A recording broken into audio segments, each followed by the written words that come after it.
faire comme si ce sont des blagues, mais c'est une réalité spirituelle pour ta destinée. Les bons moments avec le Seigneur. Et pendant la Bible dit, il vaut mieux la faire des choses que ce commencement. C'est aujourd'hui que Dieu va vous bénir. C'est aujourd'hui que tu vas rentrer avec un crédit plein de bénédictions. C'est aujourd'hui que tu auras la possession de ce que tu as demandé. Et tu crois cela? Tu crois cela? C'est aujourd'hui. Tu auras la possession de ce que tu as demandé. Et tu vas rentrer avec joie. La tire assurance. Et l'endemain, tu manges avec le Seigneur. Et tu manges avec le Seigneur. Amen.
Je sens comme si un peu de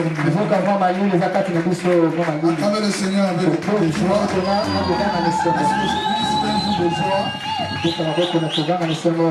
Amen.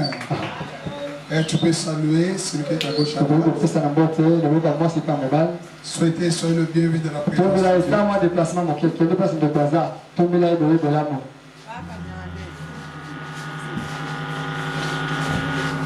Amen. Avant de continuer notre programme, je voudrais faire une exhortation un peu. Si tu peux s'asseoir.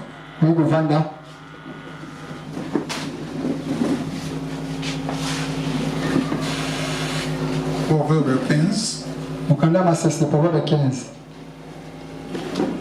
À partir du verset 8. 15-8, Proverbe 15-8.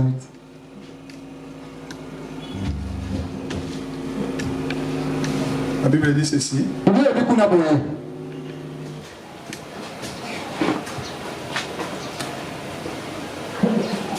Les sacrifices des méchants et en horreur à l'Éternel. Mais la prière des hommes droits lui est agréable. Amen. Verset 13. Un cœur joyeux rend les visages sereins. Et comme ça rappelle,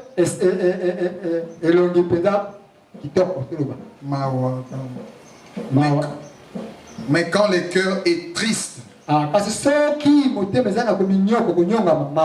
l'esprit est abattu. Amen. Nous avons passé 20 jours devant le Seigneur.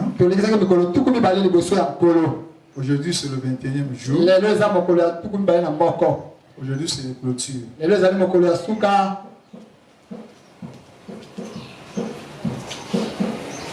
Dans la marche avec Dieu, Nakotambola na Nzambe longo, il y a des choses qu'on peut le faire comme si ce sont comme des blagues. eza makambo oyo kosala lokola neti maseki moko boye. Mais c'est une réalité spirituelle pour ta destinée. Jokande yango ezali bostolo nyonso na bomoni ya malamu na oyo alobi. Voilà pourquoi, si le Seigneur avait dit à la femme, soyez soumise à ton mari, Yango c'est soki nkolo abisaka mobali boye. Yemi kitisa ya solo solo libosa mobali na yo. il a dit à sa femme. Soka Dieu avait dit à la femme. yango tani Nzambe abisaka mwasi boye. Ya komi kitisa libosa mobali na yo. Or la soumission, Yango komi kitisa wana penza. c'est l'obéissance Eki ko bakaka botosi ya lokuta te ya solo penza. l'obéissance et humilité. Komi ki botosi penza pe komi kitisa ko ndima mai maso mapesa melo Ça sa. veut dire dans la soumission, Ngoko kati na komi kitisa penza solo wana. il y a la combinaison de l'obéissance et la soumission. Et ça aussi komi bale. Komi kitisa ya solo pe kotosa mai maso balongo sala. C'est comme ça que l'Église étant que la femme, Yango tina nini l'église alokola mwasi libala ya nkolo. et toi étant que l'épouse du Seigneur, Yo pe lokola mwasi libala ya nkolo. c'est que Dieu entend de nous Maenza mazali kozala na biso banso. que nous pouvons être soumises à lui. Toza pena komi kitisa penza ya kokosa te liboso na Il ye. attend de nous l'obéissance Ato de pa na biso nini. Botosi na mai maso to senga biso to sala pona ye. et humilité. Ah, pe komi kitisa ya solo ezangi mwa mbeba na kati. Ça veut dire que celui qui a l'humilité, Ndeko ba ma oya za komi kitisa penza ya solo penza mi kitisi. il ne voit pas son niveau de vie, Ah, ya ta kalobi kani azali te o nga boye na boye te. il ne voit pas son rang social, Ya ta ka ngana ka punta boye to boye te. il ne voit pas son niveau Ata intellectuel, pete ngana tangi wa classe na zamba diplôme be te. mais il voit qu'il est toujours nul Amen. devant les autres. Ya mona kaka liboso bato aza pamba eloko te. Il, Amen. il a aussi les soif de recevoir quelque chose aux autres. Azala pe na posa ya koyamba to kozwa mwa eloko soko te pakala epai na bato. Mais celui qui est orgueilleux, Kasi oyo aza lolenga mitondi kati na ye. donc il n'attend rien. Mpona ye eloko moko te azote eloko te. Donc pour lui, les autres vont épuiser celui, mais pas lui. Mpona ye bato basosenge baya epai na ye kasi ya kokende soki moke te. Alors pourquoi si on dit quelque chose, Yango so balobi na moto andenge wana eloko songolo. il est toujours méfiant. Ye ya ete ngana oyaka etalinga te. Ya azala Il est toujours en écart. ya azala kaka pembeni so babili kambo ya azala pembeni. Oya ya azala pembeni. Bosala ya kaka pembeni. Et voilà pourquoi cette femme-là qui n'est pas soumise, on voit lui l'orgueil, on voit l'arrogance. Il n'y a pas l'humilité. Yango mwasi wana oyo azangi komikitisa sosolo wana aza na njombo kati na ye aza na maloba ya kanza aza na komikitisa te kati na ye Il est désobéissant. azali mwasi oyo azanga botosi. C'est la même chose aujourd'hui. ezali mpe lolenge moko lelo te Le chrétien bakristo ne sont pas soumis au Seigneur. bango mpe bazalaka bamikitisa na solo te liboso ya nkolo. Amen. Ils ne sont pas soumis au Seigneur. bakristo ya lelo oyo bamikisaka pene ya solo te liboso ya nkolo. Ils sont désobéissants. baza mpe bazangi botosi. Ils ne marchent pas de l'humilité. bazotambwisa kokamba na komikitisa te. Il veut lui-même conduire sa vie. ye to bango balinga bango bakambaka bomoi na bango bango moko. Or, si un homme humble, il laisse toujours le Seigneur les conduire. donc soki moto amikitsaka ye mpa na bomoi na ye atikaka nkolo akambaka ye bisika soki oyo aokamba. Et la personne qui a l'intelligence obscurcie sikoyo moto aza na mayele kasi mayele eza nango molili oyo suka. et la finalité, suka moto lolenge wana ezani il devient, quand il approche devant le Seigneur, ntango apusaka liboso ya nkolo ya comme dans les tels programmes que nous sommes lokola na libongisi oyo toza nango awa. au lieu ces sacrifices sont une parfum de bonne odeur, na esika bambeka mema azali kosala mpo na nzambe ezala solo kitoko. il est un sacrifice de méchant. sokande ekokoma lokola mbeka ya bato na kanja bato ya mitema mabe En horreur à l'Éternel. oyo baye kopesa nzambe.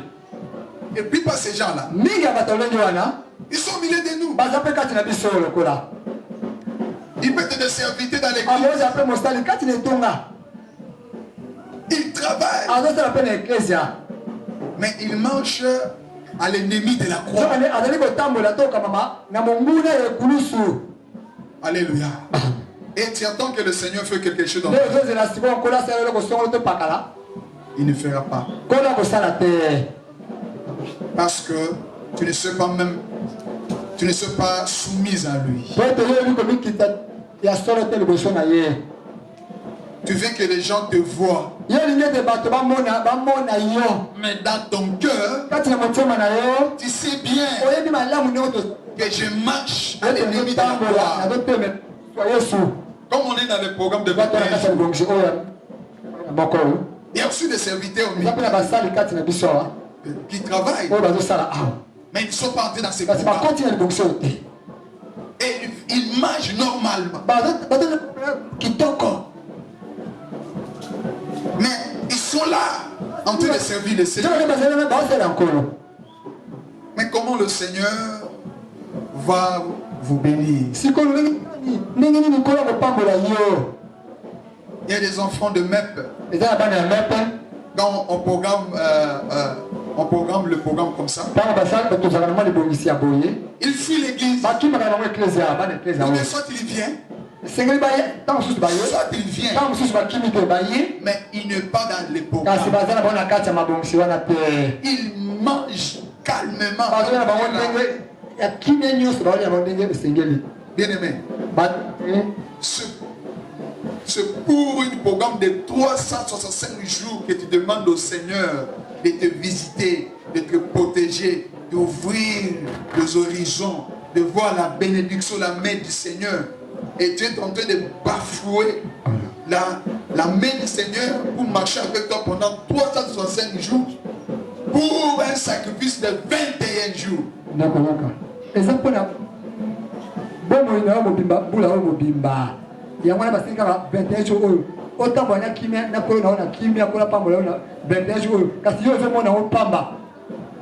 Un chrétien qui ne sait pas se sacrifier,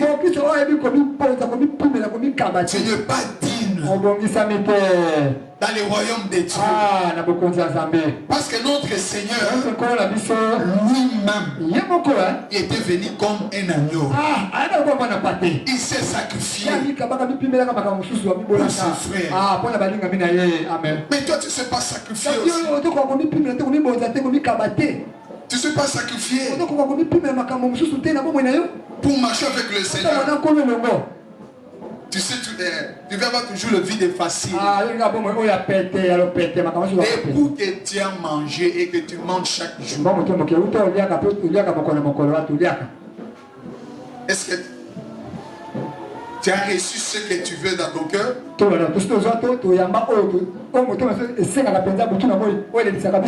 aimé, chaque jour, chaque semaine, chaque mois, chaque trimestre, chaque semaine, chaque année, il y a des gens qui sont bénis, qui construisent, qui voyagent, qui trouvent le travail, connaissent même pas la sécheresse, le blocage. Ils sont en bonne santé et n'ont même pas de problème d'argent. Il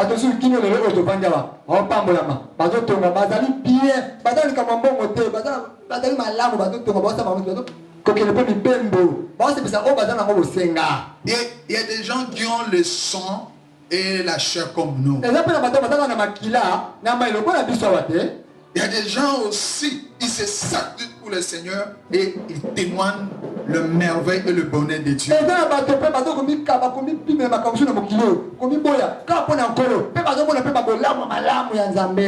Bien aimé dans le Seigneur, dans ce monde, il y a toujours ces deux royaumes.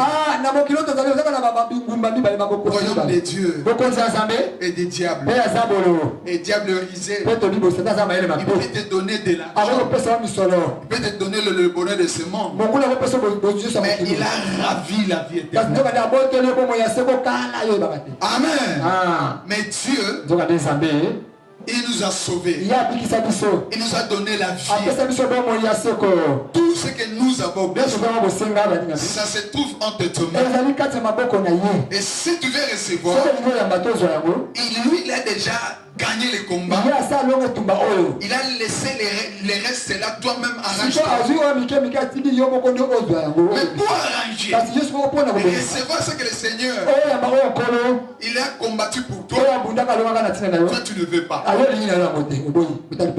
Ce que nous faisons, tu ne veux pas. Tu ne veux pas. Tu fouilles les pauvres. Voilà la ruse du diable. Cette ruse-là, il t'a poussé na okokananga te. Ah bon, pour baloba ke ngai biso ta masu tikana za nanga kaka.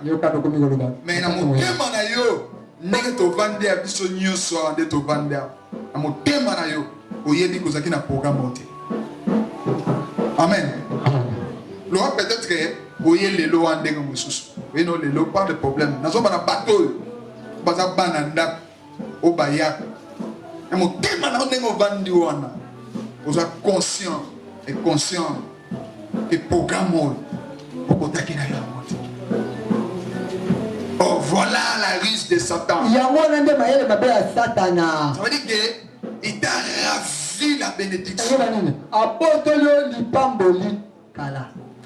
Au lieu déjà de prendre la possession, toi tu laisses l'ennemi commencer. Prendre la possession. Et toi maintenant tu viens après. Commencer à pleurer. Seigneur, Seigneur. Mais quand le Seigneur dit prendre la possession, toi tu ne veux pas.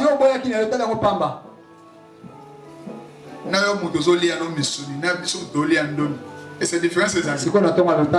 Alléluia. Tout n'a pas non na muto lia no bandunda na yo na muto lia misuni et c'est différent ces amis. Tout na ye na motema ye bitam so obetam no aye big na motema na lia ni misuni. Nous sommes pas kosa kaité. Alléluia. Nous sommes pas kosa kaité. Amen. Amen. Amen. Quand tu fais semblant, il va te rattraper. Quand tu vas commencer à pleurer, le Seigneur va te regarder. Il n'est pas là. Maintenant, si tu veux t'aider, il est un Dieu miséricordieux. Paye encore une autre prix. Paye encore une autre prix. Peut-être la prix qu'il va payer n'était pas le même prix que tu as négligé aujourd'hui.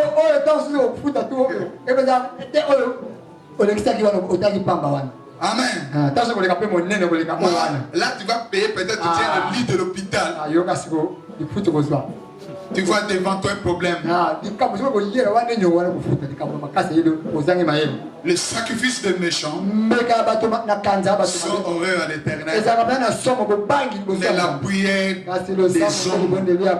des hommes droits, lui est agréable. Quels sont les hommes droits?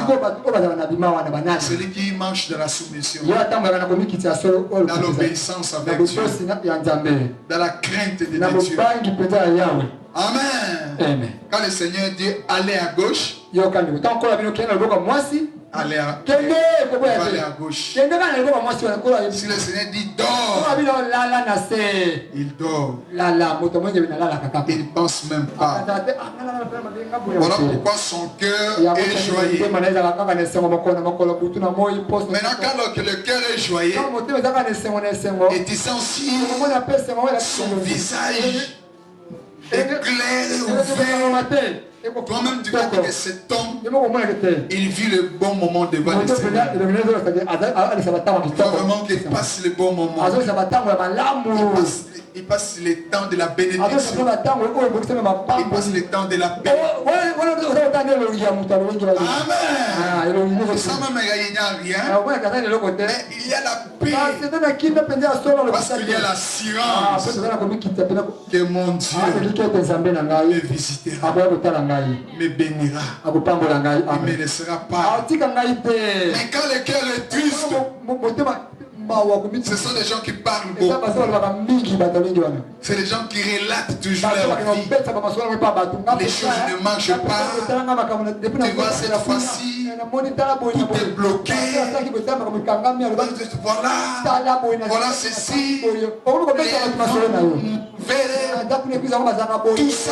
talanga nazalaki likambo boye Et tout le monde ça se plaint. okomi kolela Mais quand le Seigneur kasi t'appelle ntango ekolo abandi kobenga yo Viens yaka prier topriye pendant 21 jours pour remettre l'anneau toya misuni te aux mains du Seigneur.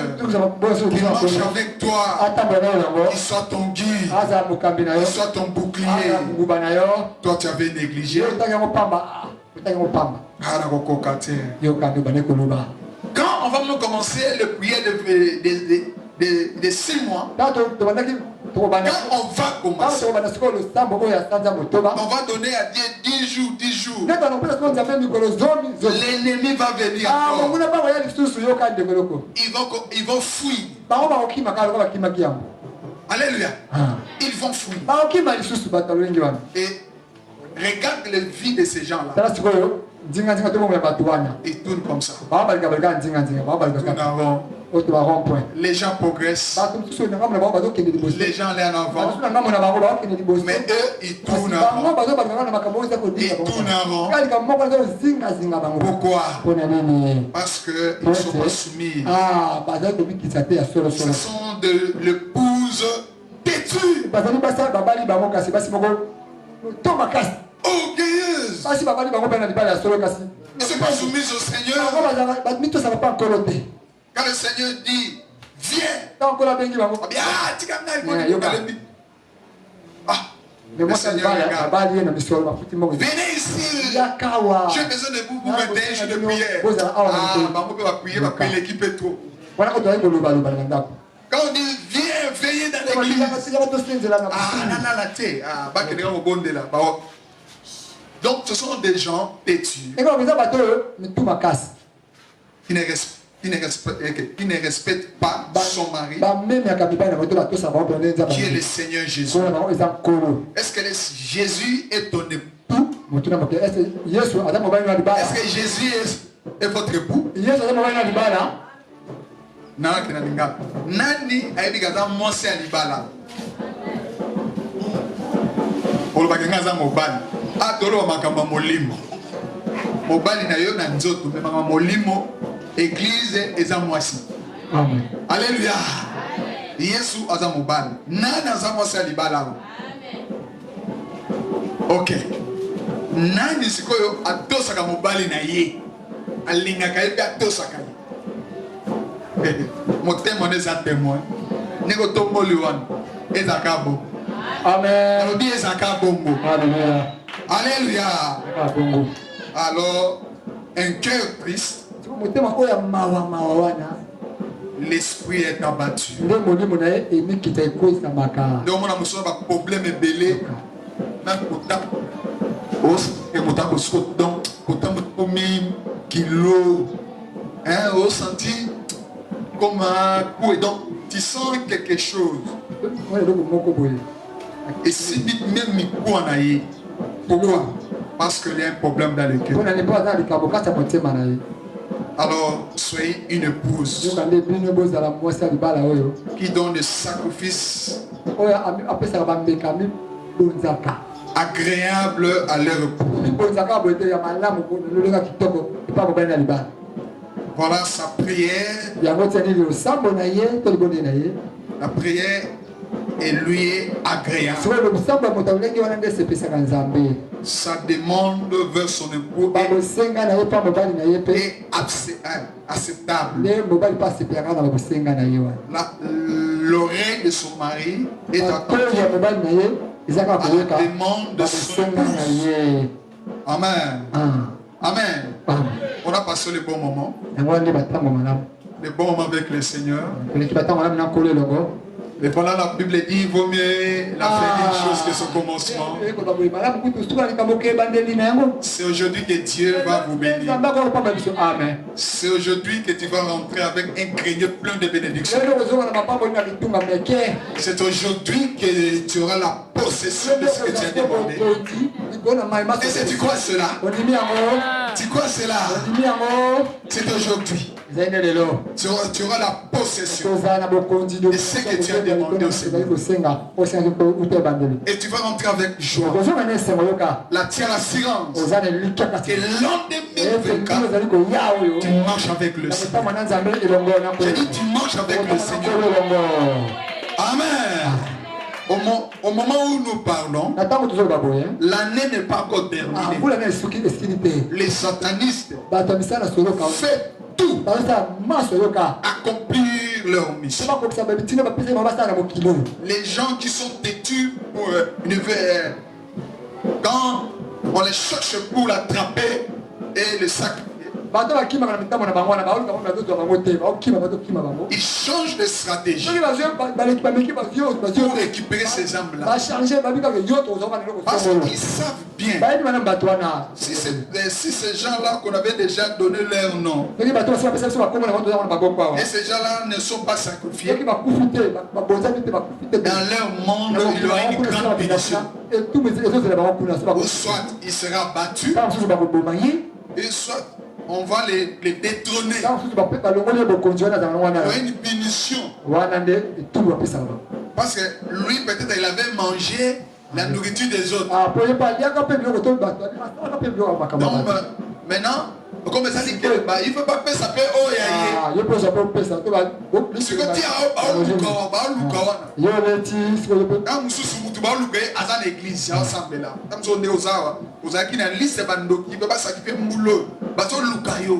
alors, au lieu de battre, oh, c'était la risque du diable. Amen. Mais prière n'a eu moi aussi de protéger mon bal. Quand tu vas sacrifier, mais prière n'a pas de parents, les autres battent la banane. Quand tu papa n'a eu ton maman n'a pas sacrifié, mais à cause n'a eu colère n'a eu moi, Zambé n'a eu à se battre ma parents. Amen. Alléluia. Voilà pourquoi Anina nous cité. Mais na plein Nzambé après c'est tout bon de là avant que va soit en mission. Avant qu'il y ait en mission, il y a des ban. Il y a aussi déjà né. Amen. Quand il y a clôturé un né, on va trouver un rapport. Il y a ma cambo batide qui a salle. N'attends on va faire une mission l'année prochaine pour que tu aies vu les animaux. Et quand ma projet na yo les animaux, il y a kokanga.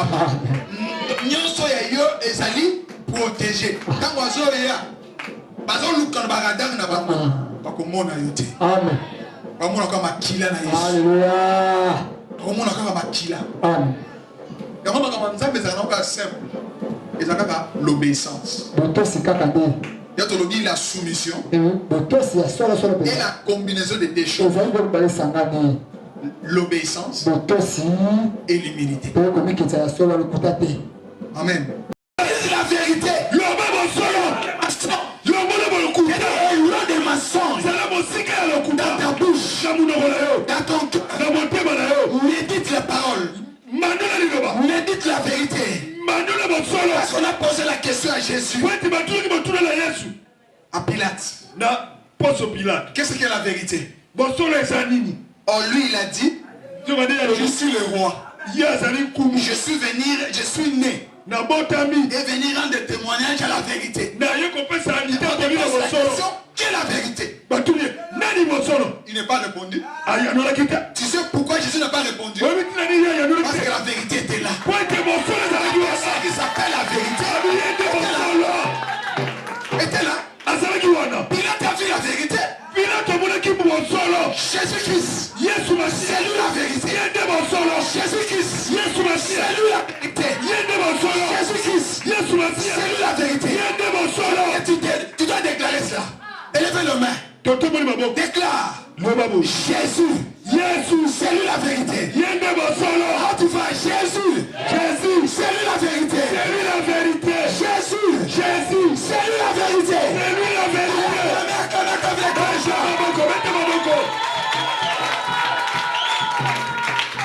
Amen. Oh, avant Jésus. C'est merveilleux. C'est merveilleux. Quand Jésus est dans ton cœur, il va te donner la paix. Tu ne rentres pas dans les combis des choses là. C'est un problème. Quand vous dites la vérité, tu es calme. Tu te rends dans un problème avec des mensonges. Tu auras ton esprit ne sera pas calme. Tu ne verras pas que la personne peut connaître la vérité. Mais sache qu'un jour, la vérité finira à sortir. On ne peut pas cacher la lumière. C'est la vérité et la lumière qui nous conduit. Amen. Ma soeur, il ne faut pas mentir ton mari. Si tu as l'âge de 40 ans, dis à la personne qui vient proposer le mariage, mais je suis maintenant en tête avec 40 ans. Il ne faut pas dire j'ai encore 27 ans. Mais on dit déjà tel âge de 40 ans. Tu fais tout pour que tu aies encore l'âge de 27 ans. Même si tu mens et la personne te pousse, et quand tu seras à la maison de cet homme, tu ne seras pas calme. Tu ne seras pas calme parce que tu avais menti.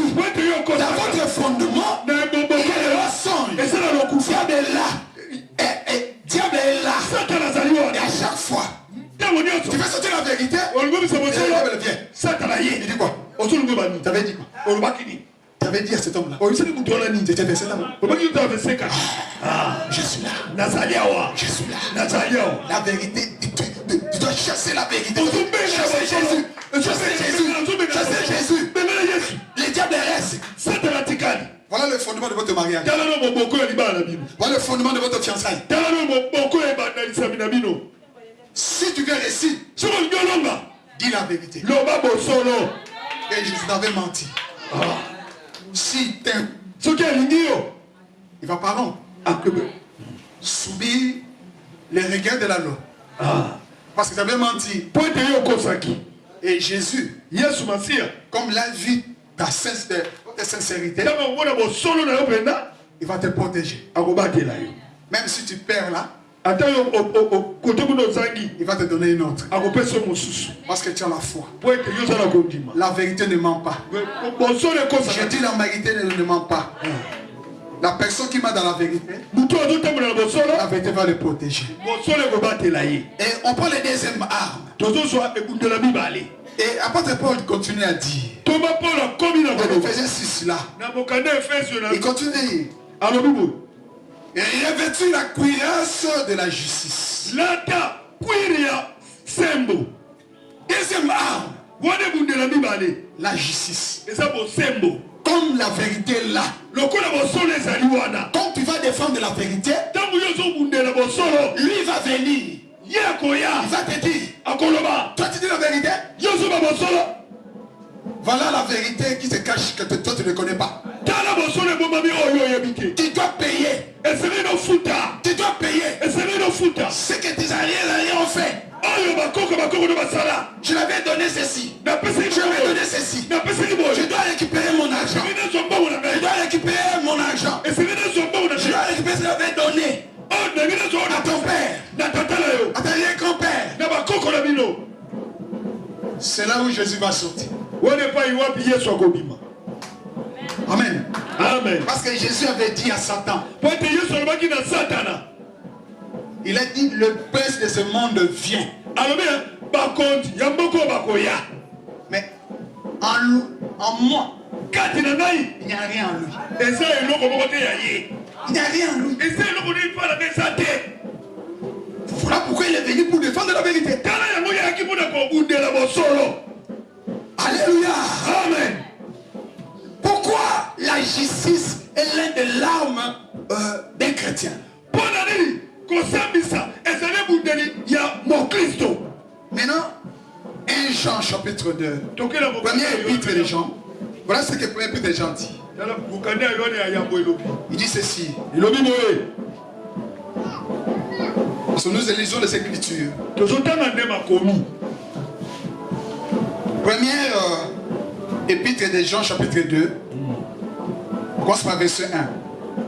Mes petits enfants,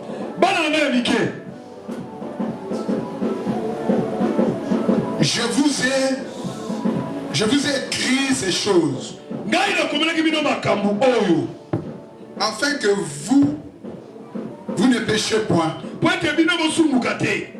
Et si quelqu'un a péché, nous avons un avocat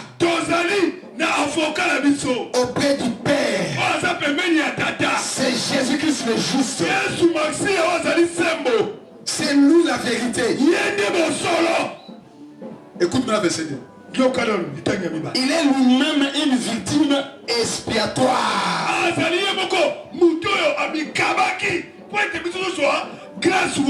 Pour nos péchés. Non seulement pour le nôtre, mais aussi pour ceux du monde entier.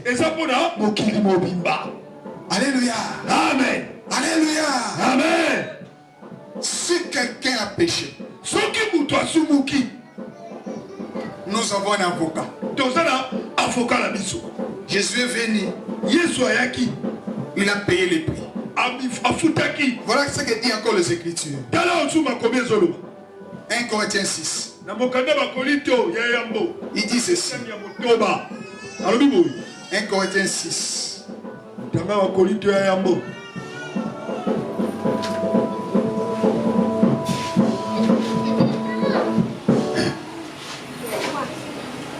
Corinthiens 6, on prend le verset 19.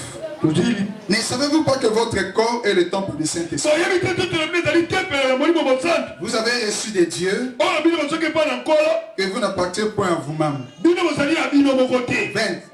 Car vous avez été rachetés à un grand prix. Il a versé son sang à la croix. Amen. Amen. Et après avoir versé son sang, il nous a rachetés.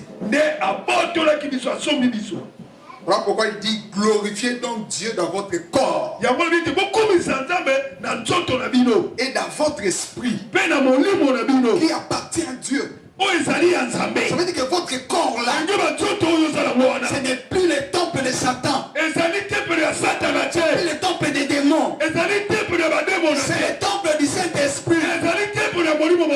C'est là les Écritures nous disent. Vous savez que votre corps est le temple du Saint-Esprit. C'est là où siège la vérité. C'est là où vous êtes justifiés. Alléluia. Amen. Maintenant, si le diable vient, il est parti. Notre Seigneur est parti. Il est ressuscité. Il est à la droite du Père. Pourquoi il est à la droite du Père? La Bible dit il est là comme un avocat. Comment le jour Job était là, et ils ont réuni pour la prière. Satan aussi est venu. Dieu aussi est venu. Maintenant Dieu demande à Satan. Là c'est le monde spirituel. Tu as vu mon serviteur Jean? Il dit c'est toi qui le protège. Il ne pouvait pas toucher Jean. C'est la même chose que le diable ne peut pas te toucher. Parce qu'on t'a racheté. J'ai dit on t'a racheté. On t'a racheté. À un grand prix. C'était dans le prix du sang qui était répandu à la croix. C'est comme ça que dans l'Hébreu dit sans effusion du sang. Il n'y a point de révision de péché. Il fallait que le sang coule pour te racheter, te détacher dans les royaumes des ténèbres. Amen. Amen. Et cela que lui-même le Seigneur avait dit aux disciples dans 15.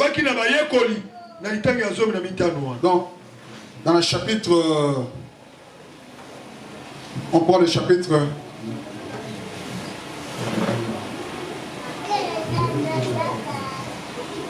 à partir du chapitre 16, il avait dit ceci. À partir du verset 7. Cependant, je vous dis la vérité. Il vous est avantageux que je m'en aille. Mais si je ne m'en vais pas, les consolateurs ne viendront pas vers vous. Mais si je m'en vais, je vous l'enverrai. Pourquoi il va venir? Quand il sera venu, première chose, il convaincra le monde en ce qui concerne le péché. C'est là où il s'est donné comme un agneau. Il s'est donné sa vie. Les sangs écoulés. Il nous a rachetés. Deuxième chose, la justice. Pourquoi la justice? Parce que le sang, il a payé le prix du sang. Le prix du péché par le sang. La pêche, c'est l'âme qui mourra. L'âme qui pêche, c'est l'âme qui mourra. Mais il a payé ces morts-là. En versant le sang. Il t'a racheté. Amen. Amen. C'est pour cela que vous êtes justifiés. C'est pour cela la justice de Dieu. Nous devons prendre, revêtir la cuirasse de la justice.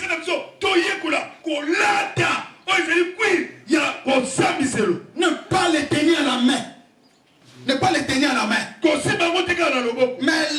Mais les revêtir. Comme j'ai revêtu la veste comme ça. Les revêtir. Les cuirasses de la justice. Quand les diables te regardent, ils voient que vous avez revêtu les cuirasses de la justice. Ça veut dire quoi? Que ton corps est devenu le temple du Saint-Esprit. Vous êtes racheté. Vous êtes racheté. Ton corps, ton esprit appartient à Dieu. Tu es pris à Satan. Et c'est ton corps. Voilà pourquoi tu dois revêtir cette arme-là. À la justice. Si Satan vient, dis-le. Il y a quelqu'un. Il a la droite du Père. Il était mort pour moi. Il a versé le sang. Il m'a racheté. Je ne mourrai pas. Je ne mourrai pas. Je ne mourrai pas. Je vivrai. Je ne mourrai pas. S'il vient à Gossala. Amen.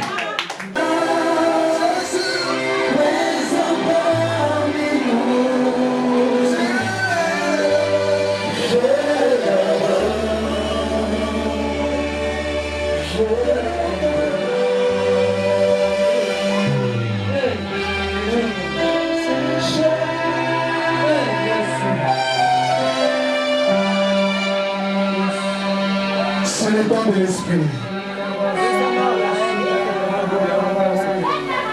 C'est le temps de l'esprit. Priez à tout temps. Le prière en esprit.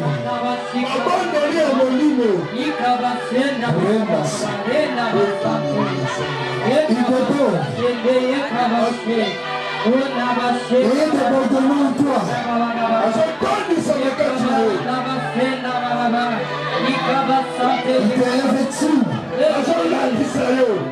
puissance. Alléluia. Merci Saint-Esprit.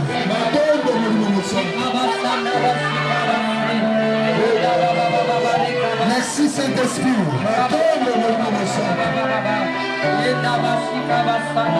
Merci pour la visitation.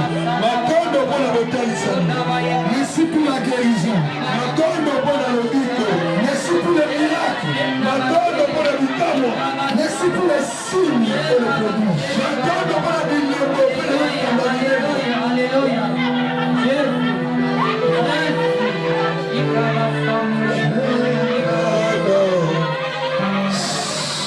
Assis-toi. Dans cette atmosphère, élevez seulement le main. Fermez les yeux. Dis Saint-Esprit. Dis Saint-Esprit. Saint-Esprit, Merci Matondo, pour mon peuple. Ah, la zoka vana te pour mon peuple. Okoti singa na kati. Olati singa nguya na yo. Ofungoli bado na kati na nga. Opesi nga l'an 2024. Merci papa. Merci papa. Il est bon de louer Dieu, alléluia. Il est bon de louer Dieu. Il est bon de louer Dieu, alléluia. Oh, il est bon de célébrer. Oh, il est bon de célébrer. Il est bon de célébrer.